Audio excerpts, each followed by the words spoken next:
ಎಲ್ಲರಿಗೂ ನಮಸ್ಕಾರ. Welcome back to my channel. And ನೀವೇನಾದರೂ ಫಸ್ಟ್ ಟೈಮ್ ನನ್ನ ಚಾನಲ್ನ ನೋಡ್ತಾ ಇದ್ದರೆ ಸಬ್ಸ್ಕ್ರೈಬ್ ಮಾಡ್ಕೊಂಡು ನೋಡಿ. ಹಾಗೆಯೇ ಇವತ್ತಿಂದ ನಾನು ಕಂಟಿನ್ಯೂಸ್ ಆಗಿ ಡೈಲಿ ವ್ಲಾಗ್ ಮಾಡೋಣ, ಎಷ್ಟು ದಿನ ಆಗುತ್ತೆ ಎಷ್ಟು ದಿನ ಅಂತ ಹೇಳ್ಬಿಟ್ಟು ಅಂದ್ಕೊಂಡಿದ್ದೀನಿ. ಏನಾದರೂ ಯೂಸ್ಫುಲ್ ಇರೋಂಥ ಕಂಟೆಂಟ್ನು ಸಹ ಮಾಡಿ ಹಾಕಲಿಕ್ಕೆ ಟ್ರೈ ಮಾಡ್ತೀನಿ. ಫುಲ್ ವಿಡಿಯೋನ ನೋಡಿ, ಸ್ಕಿಪ್ ಮಾಡಿಬಿಡಿ. ಹಾಗೆಯೇ ಇವತ್ತು ಸಂಡೇ ಆಗಿರೋದ್ರಿಂದ ಕಾಲೇಜ್ ಇರಲಿಲ್ಲ, ಸೊ ಮನೇಲೇ ಇದ್ದೆ. ಸೊ ಫುಲ್ ಡೇ ನಾನು ಹೇಗಿರುತ್ತೆ ನನ್ನ ಡೇ ಅಂತ ಹೇಳ್ಬಿಟ್ಟು ವ್ಲಾಗ್ ಮಾಡಿ ಹಾಕೋಣ, ಡೈಲಿ ವ್ಲಾಗ್ ಥರ ಅಂತ ಅಂದ್ಬಿಟ್ಟು ಅಂದ್ಕೊಂಡೆ. ಮಾರ್ನಿಂಗ್ ಇವಾಗ ಚಳಿ ಇರೋದ್ರಿಂದ ಸ್ವಲ್ಪ ಲೇಟಾಗಿಯೇ ಎದ್ದೇಳೋದು. ಮುಂಚೆ ಥರ ಬೇಗ ಎದ್ದೇಳೋಕ್ಕೆ ಆಗೋಲ್ಲ, ತುಂಬ ಚಳಿ ಬಿದ್ದಿರುತ್ತೆ, ಸಖತ್ ಥಂಡಿ ಥರ ಆಗಿಬಿಡುತ್ತೆ. ಅದಕ್ಕೆ ಸ್ವಲ್ಪ ಸಂಡೇ ಇರೋದ್ರಿಂದ ಇನ್ನೂ ಸ್ವಲ್ಪ ಲೇಟಾಗಿಯೇ ಎದ್ಬಿಟ್ಟು ಡೇನ ಸ್ಟಾರ್ಟ್ ಮಾಡಿದೆ. ಮಾರ್ನಿಂಗ್ ಎದ್ದ ತಕ್ಷಣ ಬೆಡ್ಶೀಟೆಲ್ಲ ಮಡಚಿಟ್ಟು ತಿಂಡಿಗೆ ಏನು ಮಾಡೋಣ ಅಂತ ಯೋಚನೆ ಮಾಡಿಕೊಂಡು, ಸರಿ ಇವತ್ತು ಚಪಾತಿ ಮಾಡೋಣ ಅಂತ ಅಂದ್ಕೊಂಡೆ. ಚಪಾತಿ ಅಂದರೆ ನಂಗೆ ಸಖತ್ ಇಷ್ಟ, ಅದಕ್ಕೆ ನಾನು ಫ್ರೀ ಇದ್ದಾಗೆಲ್ಲ ಚಪಾತಿನೇ ಮಾಡ್ಕೊಂಡು ತಿನ್ನೋದು. ಚಪಾತಿ ಮಾಡಿ ಕ್ಯಾರೆಟ್ ಬೀಟ್ರೂಟ್ ಪಲ್ಯ ಮಾಡೋಣ ಅಂತ ಅಂದ್ಬಿಟ್ಟು ಅಂದ್ಕೊಂಡೆ. ಸೊ ಅದಕ್ಕೆ ಅಂತ ಹೇಳ್ಬಿಟ್ಟು ರೆಡಿ ಮಾಡ್ಕೊತಾ ಇದ್ದೆ. ಫುಲ್ ಸಖತ್ತಾಗಿ ನನಗೆ ಕ್ಯಾಮ್ರಾ ಎಲ್ಲ ಹಿಡಿದು ವೀಡಿಯೋ ಮಾಡ್ಕೊಳಕ್ಕಾಗಲ್ಲ, ಯಾಕಂದರೆ ನಾನೇ ವೀಡಿಯೋ ಮಾಡಿಕೊಂಡು ನಾನೇ ಮಾಡಬೇಕು. ಸೊ ಯಾವ ಥರ ಇದೆ ಅಂತ ಹೇಳ್ಬಿಟ್ಟು ನೀವೇ ನೋಡಿ ಅಡ್ಜಸ್ಟ್ ಮಾಡ್ಕೊಳ್ಳಿ. ಹಾಗೆಯೇ ಫಸ್ಟು ಪಲ್ಯ ರೆಡಿ ಮಾಡ್ಕೊಳ್ಳೋಣ ಅಂತ ಹೇಳ್ಬಿಟ್ಟು ಎಲ್ಲನೂ ರೆಡಿ ಮಾಡಿ ಇಟ್ಕೊಂಡು ಒಗ್ಗರಣೆಗೆ ಹಾಕ್ಕೊಂಡು ಫಸ್ಟ್ ಪಲ್ಯನ ರೆಡಿ ಮಾಡಿಕೊಂಡೆ. ಹಾಗೆಯೇ ಇವತ್ತು ಬೇರೆ ಏನೂ ಪ್ಲ್ಯಾನ್ಸ್ ಇಲ್ಲ, ಮನೇಲಿರೋದಷ್ಟೇ. ನಿಮ್ಗೇನಾದರೂ ಈ ವ್ಲಾಗ್ ಬೋರಿಂಗ್ ಆದರೆ ಅಥವಾ ಏನಾದರೂ ಚೇಂಜಸ್ ಬೇಕಿತ್ತಾ ಇದ್ದರೆ ನನಗೆ ಕಾಮೆಂಟ್ ಮೂಲಕ ತಿಳಿಸಿ. ಸೊ ದಟ್ ನಿಮ್ಮ ಕಾಮೆಂಟ್ಸ್ನ ನಾನು ಕನ್ಸಿಡರ್ ಮಾಡಿ ನೆಕ್ಸ್ಟ್ ಯಾವ ರೀತಿ ಚೇಂಜಸ್ ಮಾಡ್ಬೋದು ಅಂತ ನಾನು ಟ್ರೈ ಮಾಡ್ತೀನಿ. ಪಲ್ಯ ಎಲ್ಲ ಆಗಿದ್ಮೇಲೆ ಚಪಾತಿ ಮಾಡಿಕೊಂಡೆ. ಫುಲ್ ತಿಂಡಿ ಎಲ್ಲ ಮಾಡೋ ಅಷ್ಟರಲ್ಲೇ ಆಲೇನೆ ಟೈಮು 9 ಗಂಟೆ ಆಗಿತ್ತು ಅನಿಸುತ್ತೆ. ನೀವು ನೋಡ್ತಾ ಇರ್ಬೋದು, ಇವಾಗ ಆಲ್ರೆಡಿ 9 ಗಂಟೆ ಆಗಿತ್ತು. ಸೊ ಫಸ್ಟು ತಿಂಡಿ ಎಲ್ಲ ಮಾಡಿ ಆಮೇಲೆ ಮನೆ ಕ್ಲೀನ್ ಮಾಡೋಣ ಅಂತ ಅಂದ್ಬಿಟ್ಟು ತಿಂಡಿ ತಿಂದೆ.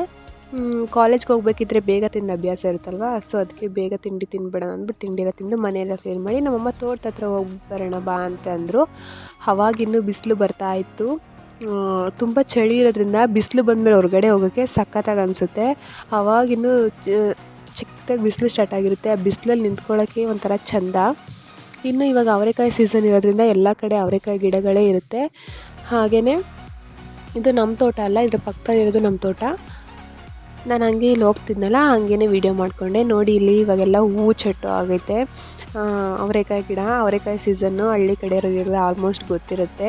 ಈ ಟೈಮಲ್ಲಿ ಎಲ್ಲರ ಮನೇಲೂ ಜಾಸ್ತಿ ಅವರೆಕಾಳು ರೆಸಿಪೀಸೇ ಜಾಸ್ತಿ ಇರುತ್ತೆ. ನಾವೇನು ಅವರೆ ಗಿಡ ಎಲ್ಲ ಹಾಕಿಲ್ಲ, ನಮ್ಮಮ್ಮ ಕರೆದ್ರಲ್ಲ ಅಂತ ಹೇಳ್ಬಿಟ್ಟು ನಮ್ಮಮ್ಮನ ಜೊತೆ ಹಂಗೆ ತೋಟದ ಹತ್ರ ಹೋಗ್ತಾಯಿದ್ವಿ. ನಮ್ಮ ಹಸುಗಳನ್ನೆಲ್ಲನೂ ನಾವು ಇಲ್ಲೇ ಕಟ್ಟಿರೋದು ನೋಡಿ, ಅಲ್ಲಿ ಝೂಮ್ ಮಾಡಿ ತೋರಿಸಿದ್ದೀನಿ. ನಮ್ಮ ಹಸುಗಳನ್ನೆಲ್ಲ ಮೇಯೋಕ್ಕೆ ಅಂತ ಹೇಳ್ಬಿಟ್ಟು ಅಲ್ಲೇ ಕಟ್ಟಿದ್ವಿ.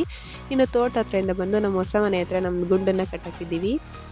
ಅವನು ಸ್ವಲ್ಪ ಮಾತಾಡಿಸ್ಕೊಂಡು ಹಾಗೇನೇ ವೀಡಿಯೋ ಮಾಡಿಕೊಂಡೆ. ಅವನು ಬೇರೆ ಯಾರಾದರೂ ಬಂದರೆ ಸಖತ್ ಬೊಗಳು ಬಿಡ್ತಾರೆ, ಗೇಟ್ ಹಾಕ್ಬಿಟ್ಟು ಈಚೆ ನಿಂತೋಳಲ್ಲ ಅಂದ್ಬಿಟ್ಟು ಹಂಗೆ ಆಡ್ತಿದ್ದ ಅವನು. ನಾನು ಹಂಗೇ ವೀಡಿಯೋ ಮಾಡ್ಕೊತಾ ಇದ್ದೆ. ಅವನು ಸಖತ್ತು ಫುಲ್ ಫಾಸ್ಟ್ ಇದ್ದಾನೆ. ಏನಾದರೂ ಸ್ವಲ್ಪ ಜಾಸ್ತಿ ಈಚೆ ಬಿಡಲಿಲ್ಲ, ಬೇಗ ಊಟ ಏನಾದರೂ ಆಗ್ತಿಲ್ಲ ಅಂದರೆ ಕಚ್ಚೋಕ್ಕೆ ಬಂದುಬಿಡ್ತಾನೆ, ಫುಲ್ ಸ್ಟ್ರಾಂಗು. ಹಾಗೇನೇ ನಮ್ಮಮ್ಮ ತಡ್ನಿಕಾಯಿನೂ ಸ್ವಲ್ಪ ಬಿಡಿಸ್ಕೊಂಬಂದಿಟ್ಟಿದ್ರು, ಅದನ್ನು ಬಿಸಿಲಿಗೆ ಒಣಗೋಕ್ಕೆ ಅಂತ ಇಟ್ಟಿದ್ವಿ. ಅದಾದಮೇಲೆ ನಮ್ಮ ಮನೆ ಹಿಂದೆ ಫುಲ್ ಛೋಟ ಹುಡುಗಿರೆಲ್ಲ ಅವ್ರ ಜೊತೆ ಸ್ವಲ್ಪ ಹೊತ್ತು ಆಟ ಆಡ್ಕೊಂಡು ಕೂತಿದ್ದೆ. ಅವ್ರ ಮನೆ ಹತ್ರ ಕಬ್ಬು ಕುಯ್ದಿದ್ರು, ಸೊ ಆ ಕಬ್ಬನ್ನ ತಿನ್ಕೊಂಡು ಕೂತಿದ್ರು. ನಾನು ಹಂಗೇ ವೀಡಿಯೋ ಮಾಡಿಕೊಂಡೆ. ನಮಗೆ ಸಂಡೇ ಅಥವಾ ರಜೆ ಇದ್ದಿದ್ದ ದಿನ ಬೋರೇ ಆಗೋಲ್ಲ, ಯಾಕಂದರೆ ನಮ್ಮ ಮನೆ ಹತ್ರ ಒಂದು 5-6 ಜನ ಮಕ್ಕಳವ್ರೆ. ಎಲ್ಲರ ಜೊತೆ ಆಟ ಆಡ್ಕೊಂಡಿದ್ರೆ ಸಾಕು, ಒಂದಿನ ಫುಲ್ ಹೆಂಗೆ ಮುಗ್ದೋಗುತ್ತೆ ಅನ್ನೋದೇ ಗೊತ್ತಾಗೋಲ್ಲ. ನೀವು ನೋಡ್ತಾ ಇರ್ಬೋದು ಇಲ್ಲಿ ಒಂದು ಕಬ್ಗೋಸ್ಕರ ಎಲ್ಲರೂ ಹೆಂಗೆ ಆಡ್ತಾರೆ ಅಂತ. ಅವರು ಕೊನೆಗೆ ತಿನ್ನೋ ಅಷ್ಟರಲ್ಲಿ ತಿನ್ನೋದೇ ಇಲ್ಲ, ತಿನ್ನೋಕ್ಕೆ ಮುಂಚೆ ಎಲ್ಲ ನನಗೆ ಬೇಕು ಅನ್ನೋ ಥರ ಆಡ್ತಾಯಿರ್ತಾರೆ. ನಾನೇನು ಕಬ್ಬು ಅಷ್ಟು ಇಷ್ಟಪಡಲ್ಲ, ಇವರೆಲ್ಲ ತಿಂತಾಯಿದ್ರಲ್ಲ ಹಂಗೆ ನೋಡೋಕ್ಕೆ ಚೆನ್ನಾಗಿತ್ತು. ಅವ್ರು ಮಾತಾಡ್ಕೊಂಡು ಆಟಾಡ್ಕೊಂಡು ತಿನ್ನೋದನ್ನ ಹಂಗೆ ವೀಡಿಯೋ ಕ್ಯಾಪ್ಚರ್ ಮಾಡಿಕೊಂಡೆ. ಇಷ್ಟೆಲ್ಲ ಮಾಡೋ ಅಷ್ಟರಲ್ಲಿ ಮಧ್ಯಾಹ್ನ ಆಗೋಯಿತು. ಹಸು ನೀರು ಕುಡ್ಸೋಕೆ ಇಟ್ಕೊಬರ್ಬೇಕು ಅಂತ ಹೇಳ್ಬಿಟ್ಟು ಹೋಗ್ತಾಯಿದ್ವಿ. ಇಲ್ಲಿ ಸಖತ್ತು ಬೇಲಿ ಎಲ್ಲ ಬೆಳ್ಕೊಂಬಿಟ್ಟು ಫುಲ್ ಗುಹೆ ಥರ ಆಗ್ಬಿಟ್ಟೈತೆ. ಒಬ್ಬರೇ ಎಲ್ಲ ಹಸು ಹಿಡ್ಕೊಬರೋಕ್ಕಾಗಲ್ಲ ಅಂತ ಹೇಳ್ಬಿಟ್ಟು ನಾನು ಹೋಗ್ತಾಯಿದ್ದೆ ಜೊತೆಲಿ ಹಸು ಹಿಡ್ಕೊಬರೋಕ್ಕೆ ಅಂತ. ಈ ಮರದ ನೆರಳಲ್ಲಿ ಎಲ್ಲ ಈ ಟೈಮಲ್ಲಿ ಕೂರೋಕ್ಕೆ ಚೆಂದ. ಹಂಗೇ ಒಂದು 12 o'clock ಆಗ್ತಿದ್ದಂಗೆ ಬಿಸಿಲು ಜಾಸ್ತಿ ಆಗಿಬಿಡುತ್ತೆ, ಆವಾಗ ಈಚೆ ಕೂರೋಕ್ಕಾಗಲ್ಲ. ಹಂಗೇ ಹೋಗಿ ನೀರು ಕುಡ್ಸೋಕ್ಕೆ ಅಂತ ಹೇಳ್ಬಿಟ್ಟು ಹಸುನ ಹಿಡ್ಕೊಂಡು ಬಂದು ಮಧ್ಯಾಹ್ನ ಬಂದು ತಲೆನೋವ್ತಾಯಿತ್ತು ಅಂತ ಮಲ್ಕೊಂಡ್ಬಿಟ್ಟೆ, ಹೊಟ್ಟೆನೂ ಹಸ್ತಿರ್ಲಿಲ್ಲ ಅಂತ ಹೇಳ್ಬಿಟ್ಟು. ಆಮೇಲೆ ಒಂದು 4 o'clock ಹಂಗೆ ಎದ್ದಾಗ ಸ್ವಲ್ಪ ತಲೆನೋವು ಕಮ್ಮಿ ಆಗಿತ್ತು. ಕಾಫಿ ಕುಡಿಯೋಣ ಅಂತ ಅನ್ನಿಸ್ತಾಯಿತ್ತು. ನಾನು ಮನೇಲೇ ಇದ್ದರೆ ಸ್ವಲ್ಪ ನೀರು ಹಾಕ್ತಿರಂಗೆ ಗಟ್ಟಿ ಹಾಲು ಮಾಡ್ಕೊಂಡು ಕಾಫಿ ನಾನು ಒಬ್ಬಳೇ ಮಾಡ್ಕೊಂಡು ಕುಡಿಬೇಕು. ನಾನು ಮಾಡೋ ಕಾಫಿನೇ ನನಗಿಷ್ಟ. ಸೊ ಸ್ಟ್ರಾಂಗಾಗಿ ಸ್ವಲ್ಪ ಕಾಫಿ ಮಾಡಿಕೊಂಡು ನಮ್ಮ ರೂಮ್ ಹತ್ರ ಇರೋ ಕಿಟಕಿ ಹತ್ರ ಕುತ್ಕೊಂಡು ಒಂದು ಲೋಟ ಕುಡಿದ್ರೆ ನಂಗೆ ಸಖತ್ ಒಂಥರ ಹ್ಯಾಪಿ ಫೀಲಿಂಗು, ಚೆನ್ನಾಗಿರುತ್ತೆ. ಆ್ಯಂಡ್ ಇಷ್ಟೇ ಇವತ್ತು. ಇನ್ನೇನು ಈ ವ್ಲಾಗ್ನ ನಾನು ಇಲ್ಲಿಗೆ ಎಂಡ್ ಮಾಡ್ತೀನಿ. ನಿಮಗೂ ಈ ವಿಡಿಯೋ ಸ್ವಲ್ಪ ಎಂಟರ್ಟೈನಿಂಗ್ ಆಗಿತ್ತು ಅಂತ ಅಂದ್ಕೊತೀನಿ. ಇನ್ನೊಂದು ಅಪ್ಕಮಿಂಗ್ ವೀಡಿಯೋಸಲ್ಲಿ ಚೆನ್ನಾಗಿರೋ ವ್ಲಾಗ್ಸ್ನ ಮಾಡ್ತೀನಿ.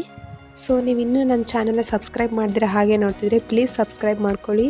ಹಾಗೆಯೇ ಇವತ್ತಿನ ನನ್ನ ವೀಡಿಯೋದ ನೋಡಿದ್ದಕ್ಕೆ ನಿಮಗೆ thank you for watching my video.